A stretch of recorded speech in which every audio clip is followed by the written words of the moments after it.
How to use BTCPay investment app properly. Beginner mistakes that cost you. BTCPay isn't just another crypto wallet, it's a full payment and investment tool built for serious Bitcoin users.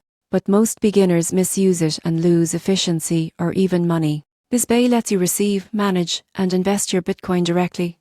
The first mistake users make is skipping wallet setup verification. Always back up your recovery phrase offline.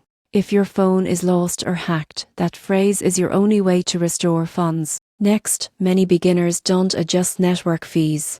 BTCPay lets you set custom transaction fees. If you always pick the default, you might overpay during high congestion. Learn to check mempool activity before sending. Another mistake? Ignoring security settings. Enable two-factor authentication and whitelist trusted addresses. BTCPay is self-hosted for privacy, but that also means you're fully responsible for security. Also, use the investment tools wisely. BTCPay integrates with exchanges and APIs that allow auto-purchasing Bitcoin at intervals. Setting a dollar cost averaging schedule removes the stress of timing the market. Finally, reconcile your transactions regularly. BTCPay's built-in analytics can help you track gains, expenses, and holdings across time, something most users never check. Used properly, BTCPay turns you from a passive holder into an active Bitcoin manager. So secure it, automate smartly, and stay consistent. Because in crypto, control is power, and BTCPay gives you exactly that.